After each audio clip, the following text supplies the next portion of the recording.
नमस्कार दोस्तों, मेरे चैनल पर आपका स्वागत है। आज इस कहानी को सुनने के बाद आपका भी दिल दहल जाएगा। ये बिल्कुल सच्ची कहानी है और इसे अंत तक ज़रूर सुनिएगा। एयरपोर्ट पर एक बुजुर्ग महिला जिनका नाम जमुना देवी था, काफ़ी देर से बैठी हुई थी। वो शायद किसी का इंतज़ार कर रही थी और बार बार अंदर की तरफ देख रही थी। एयरपोर्ट पर एक सफाई कर्मचारी की नज़र जमुना देवी पर पड़ी। सफाई कर्मचारी का नाम नागेश था। वो बहुत देर से जमुना देवी को उस बेंच पर बैठा हुआ देख रहा था।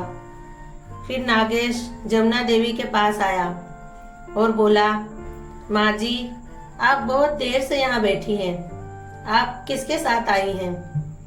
जमुना देवी ने नागेश की तरफ देखते हुए कहा, मैं अपने बेटे के साथ आई थी, लेकिन वो मुझे यहाँ पर कुछ देर के लिए छोड़कर अंदर की ओर ही गया था।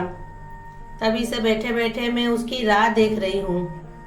बेटा जरा अंदर जाकर देखा, मेरा बेटा मुझे यहाँ छोड़कर अंदर ही गया था। तब नागेश ने कहा, अंदर की ओर गया था?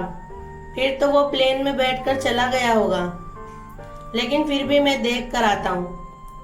फिर थोड़ी देर में नागेश वापस जमुना देवी के पास आया। फिर बोला, मैंने आपसे कहा था ना माँ जी कि अंदर कोई नहीं है। आपका बेटा आपको यहाँ हमेशा के लिए छोड़कर चला गया है। माँ जी, मैं यहाँ बहुत साल से काम कर रहा हूँ और मैं आपकी तरह कितने ही लोगों को देखता हूँ। यहाँ पर आए दिन कोई ना कोई अपने वृद्ध माता या पिता को छोड़ जाता है। यमुना जी ने कहा, नहीं बेटा, उसे कोई काम आ गया होगा। वो मुझे लेकर मुंबई जा रहा है, तो शायद घर पर कुछ सामान भूल गया होगा, वही लेने चला गया होगा। फिर नागेश वहां से चला गया और वापस अपने काम में लग गया। नागेश सुबह से आया हुआ था और अब शाम के 5 बज गए थे।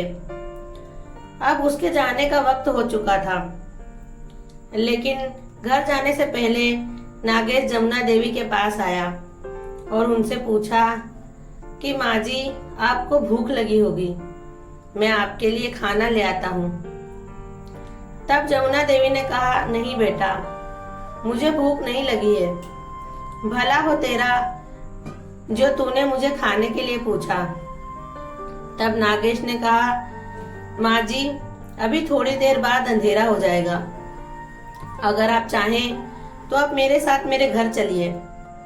रात को आप मेरे घर पर रुककर कल सुबह जब मैं यहाँ वापस काम पर आऊं तो आप मेरे साथ वापस आ जाइए।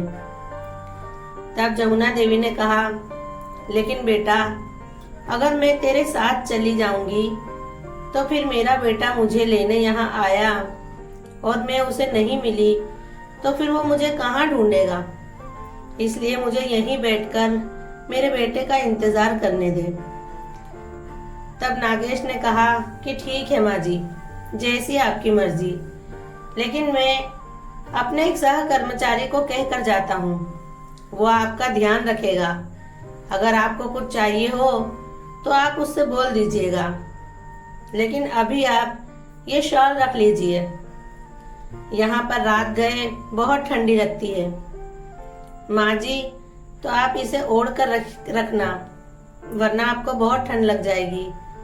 अब मैं चलता हूँ, माँ जी अपना ध्यान रखिएगा।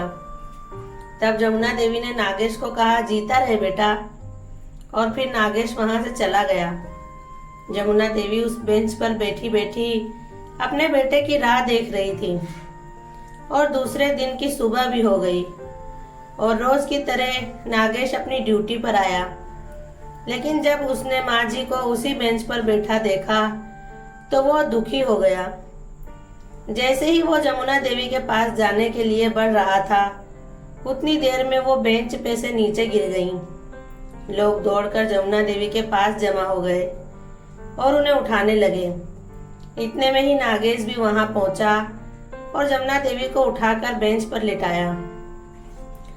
माँ जी ने कल से कुछ खाया पिया नहीं था, इसलिए कमजोरी की वजह से ही वो बेंच से गिर गई थी।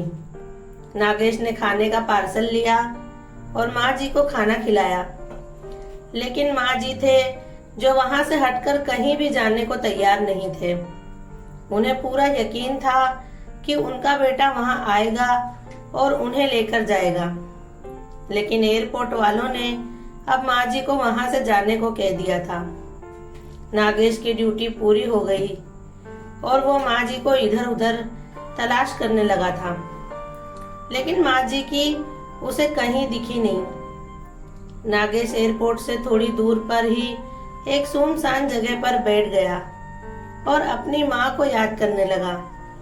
नागेश को याद आ रहा था कि कैसे पैसों की तंगी की वजह से वो अपनी माँ का इलाज नहीं करा सका था और उसकी माँ गुजर गई।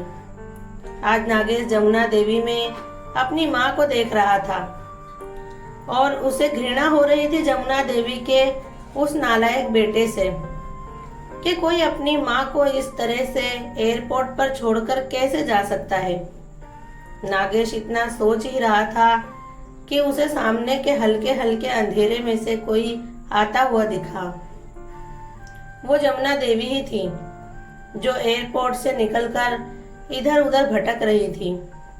उनके पीछे कुत्ता पड़ गया था और वो उससे डरकर बच बच कर निकल रही थी। नागेश दौड़कर जमुना देवी के पास गया, उस कुत्ते को भगाया और जमुना देवी को ले जाकर एक बेंच पर बिठाया और जमुना देवी से पूछा कि माँ जी, आपको अपना पता मालूम है? तो जमुना देवी ने कहा, पता तो मुझे मालूम है, लेकिन मेरे बेटे ने मुझे वापस घर जाने के काबिल नहीं छोड़ा। नागेश ने कहा, लेकिन ऐसा क्यों कह रही हैं माँ जी? जमुना देवी ने बताया कि मैं गांव में रहती थी। एक दिन मेरा बेटा अजीत गांव में मुझसे मिलने आया और कहने लगा कि माँ, मैं तुम्हें लेने आया हूँ। मुंबई में मैं और मेरी पत्नी इतने बड़े मकान में अकेले ही रहते हैं। अब तुम हमारे साथ ही रहना, हमेशा हमेशा के लिए। उसने मुझसे इतना कहा और फिर मेरा घर बेच दिया और मुझे लेकर एयरपोर्ट पर आया और एयरपोर्ट से पता नहीं कहाँ चला गया। इतना कहकर जमुना देवी फूट फूट कर रोने लगी। फिर नागेश ने जमुना देवी से थोड़ी दूर पर जाकर अपनी पत्नी को फोन किया और जमुना देवी के बारे में सारी बात उसने अपनी पत्नी रेनू को बताई। नागेश ने रेनू से कहा कि पैसों की तंगी की वजह से मैं अपनी माँ को नहीं बचा सका, लेकिन अगर मैंने माँ जी के बारे में जानते हुए भी उन्हें बेसहारा छोड़ दिया और अगर उन्हें कुछ हो गया तो मैं अपने आप को कभी माफ नहीं कर पाऊंगा। रेनू, अगर तुम कहो तो क्या मैं माँ जी को हमारे घर ले आऊं? तब रेनू ने जवाब दिया कि हमारे घर में एक बुजुर्ग की कमी हमेशा खलती है। तुम माँ जी को घर फौरन ले आओ। फिर नागेश जमुना देवी से कहने लगा कि माँ जी, मेरे घर में मेरी पत्नी और 2 बच्चे हैं। मेरा घर ज्यादा बड़ा नहीं है, लेकिन इतनी जगह उसमें है कि मेरी माँ वहाँ आराम से रह सके।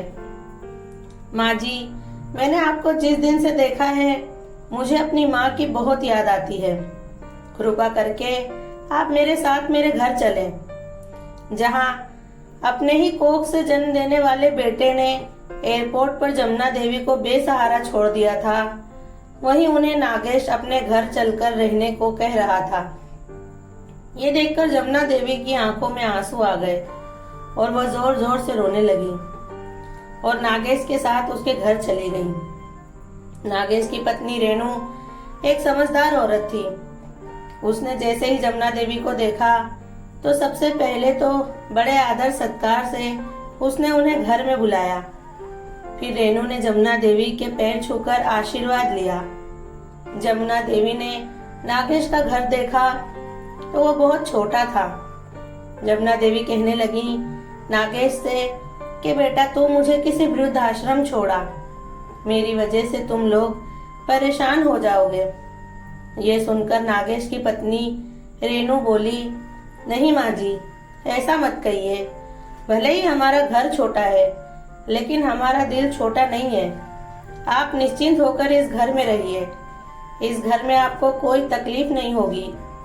फिर रेनू ने गर्मा गर्म खाना लगा दिया और जमुना देवी ने नागेश और उसके परिवार के साथ बैठकर खाना खाया।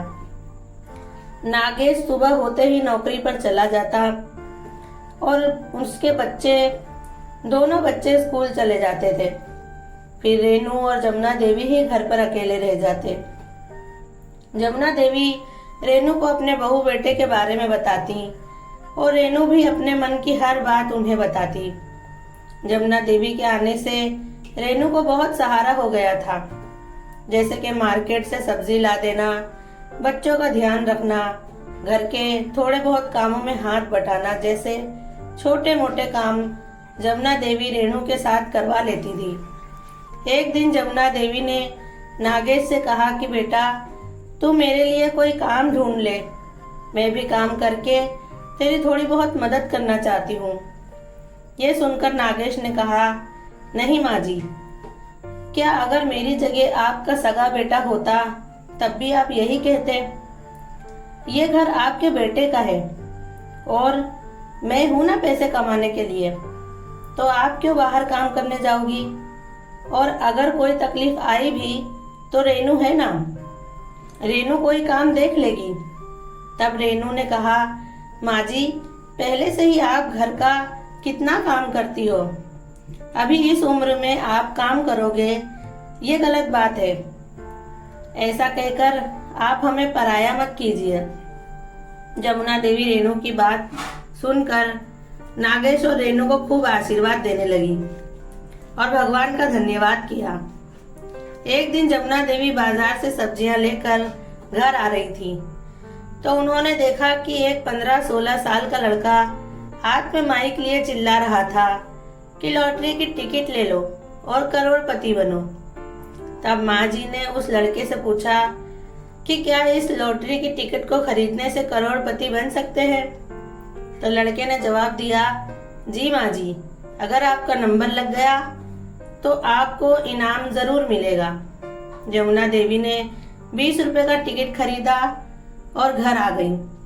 घर आकर वो टिकट रेनू के हाथ में थमाया और कहा, ले बेटा, ये लॉटरी का टिकट है, इस टिकट को संभाल कर रख दे।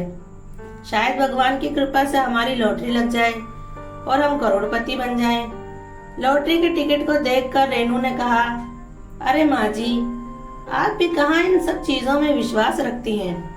मैंने तो आज तक नहीं देखा कि किसी को लॉटरी लगी हो या वो करोड़पति बना हो। ये सारी बातें सिर्फ एक झांसा है, लेकिन फिर भी आप कहती हैं तो मैं इस टिकट को संभाल कर रख देती हूँ। रेनू ने उस लॉटरी के टिकट को अलमारी में संभाल कर रख दिया। अब जमुना देवी जब जब बाजार जाती तो एक लॉटरी का टिकट खरीद लाती और रेनू को संभाल कर रखने को दे देती। जमुना देवी को लॉटरी का टिकट लेते लेते 1 महीना पूरा होने वाला था। कल के दिन लॉटरी के नंबर की घोषणा होने वाली थी। आज लॉटरी के टिकट का आखिरी दिन था। आज आखिरी टिकट लेकर जमुना देवी घर चली गई और दूसरे दिन अपनी बहू रेनू के साथ टेलीविजन के सामने बैठ गई और प्रार्थना करने लगी कि उनका नंबर लग जाए। टेलीविजन पर लॉटरी के 3 विजेताओं के नंबर घोषित होने लगे। सबसे पहले तीसरे विजेता का नंबर घोषित हुआ। उसमें जमुना देवी की टिकट का नंबर नहीं आया। उसके बाद दूसरे विजेता का नंबर घोषित हुआ। उसमें भी जमुना देवी की टिकट का नंबर नहीं आया। आखिरी में पहले विजेता का नंबर घोषित हुआ। उसमें भी जमुना देवी की टिकट का नंबर नहीं आया। जमुना देवी बहुत निराश हो गई और टेलीविजन के सामने से जैसे ही उठने जा रही थी कि फिर से एक घोषणा हुई कि हमसे पहले विजेता के नंबर को घोषित करने में गलती हुई है। नंबर कोई दूसरा है। तो जब उन्होंने सही नंबर बताया, वही जमुना देवी की टिकट का नंबर था जो 1 दिन पहले वो टिकट खरीद कर लाई थी और जमुना देवी की 1 करोड़ की लॉटरी लग गई और दोनों सास बहू खुशी के मारे नाचने लग गई। आज नागेश अपनी जरूरी कोई कागज घर भूल गया था, जिसे लेने के लिए वो घर वापस आया तो उसने रेनू और माँ जी को इतना खुश देखा तो पूछने लगा, क्या हुआ, सब ठीक है ना, आप दोनों इतने खुश नजर आ रहे हो। तब रेनू ने नागेश से कहा, अब तुम्हें वो मामूली सी नौकरी करने की जरूरत नहीं है, माँ जी को पूरे 1 करोड़ की लॉटरी लगी है।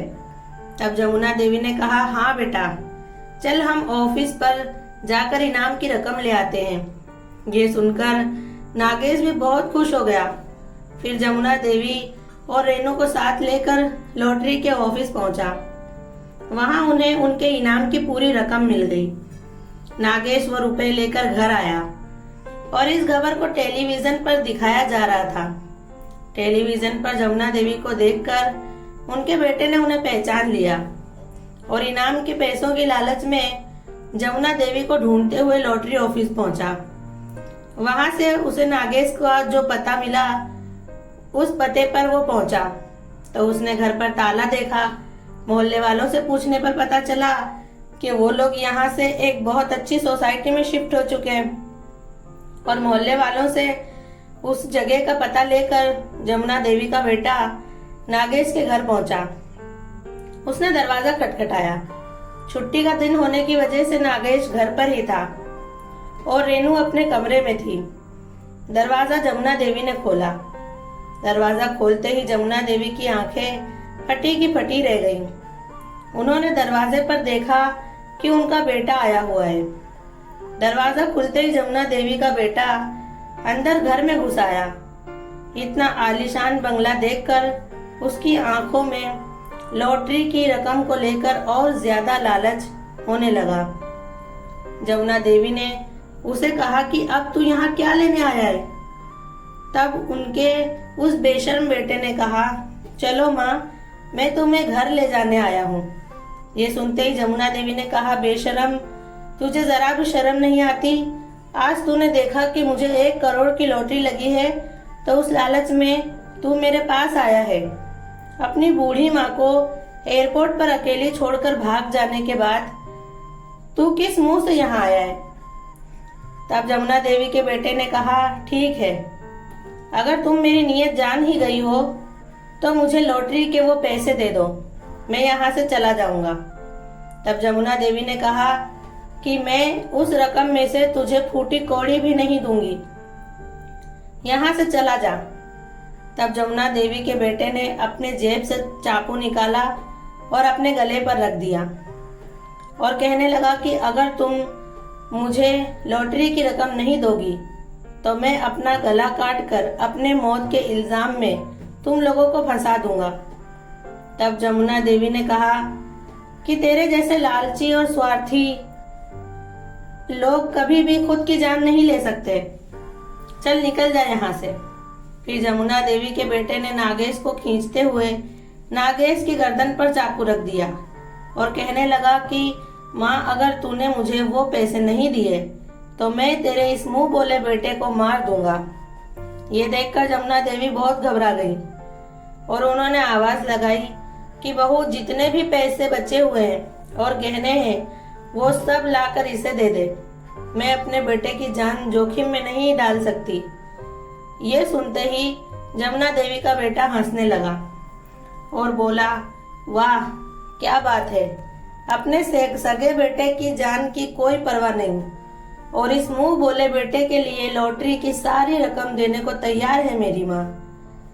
तब जमुना देवी ने कहा कि नागेश मेरा मुंह बोला बेटा नहीं बल्कि तुझसे भी बढ़कर है। जब तू मुझे एयरपोर्ट पर अकेला छोड़ गया था और तूने एक बार भी ये नहीं सोचा कि मेरी माँ कैसे जिएगी, कहाँ रहेगी, क्या खाएगी, उस वक्त मेरे नागेश ने मुझे आसरा दिया, अपने घर में मुझे अपनी सगी माँ से भी बढ़कर रखा। इसकी पत्नी और बच्चों ने मुझे मेरे अपनों से भी बढ़कर प्यार दिया है। इनके लिए ऐसी कितनी ही दौलत निछावर है। जमुना देवी के बेटे की ये सारी करतूत रेनू ऊपर से देख चुकी थी और उसने फौरन पुलिस को फोन भी कर दिया था। लेकिन अपने पति की जान बचाने के लिए वो बचे हुए रुपए लेकर नीचे आई। पैसों का बैग देखकर जमुना देवी के बेटे ने कहा कि ये बैग मुझे दे दे। तब रेनू ने कहा कि पहले मेरे पति को छोड़ दो। तब जमुना देवी के बेटे ने एक हाथ से रुपयों का बैग लेते हुए नागेश को छोड़ दिया, लेकिन रेनू ने उसे अपनी बातों में उलझा कर रखा था ताकि पुलिस उसे रंगे हाथ पकड़ सके। रेनू ने जमुना देवी के बेटे से कहा, तुम कितने निर्दयी हो। तुम अपनी माँ को एयरपोर्ट पर अकेला दर दर की ठोकर खाने के लिए कैसे छोड़ सकते हो? तुम्हें जरा भी शर्म नहीं आती? तब जमुना देवी के बेटे ने कहा, हाँ, मैंने ही इस बुढ़िया को एयरपोर्ट पर छोड़ दिया था क्योंकि ये मेरे किसी काम की नहीं थी। इसका घर बेचकर मुझे पैसे चाहिए थे, सो मैंने ले लिए थे। अब तुम लोगों की भलाई इसी में है कि अपना मुंह बंद रखो और मुझे ये रकम लेकर यहाँ से चुपचाप जाने दो। जितनी देर रेनू और जमुना देवी के बेटे के बीच वाद विवाद चला, उतनी देर में पुलिस वहां आ गई और जमुना देवी के बेटे को रंगे हाथ पकड़ लिया और पैसों का बैग जमुना देवी को सौंपा। उस लालची और स्वार्थी इंसान को सजा हुई। सबूत की कोई जरूरत ही नहीं थी क्योंकि पुलिस ने उसकी सारी करतूत अपनी आंखों से देखी थी। फिर जमुना देवी ने नागेश और रेनू को गले लगाया। दोस्तों, आपको हमारी आज की कहानी कैसी लगी कमेंट में जरूर बताएं और इसी तरह से नई नई कहानियों को सुनने के लिए हमारे चैनल को सब्सक्राइब जरूर करें। कहानी पसंद आई हो तो उसे एक लाइक करके अपने दोस्तों में शेयर करें।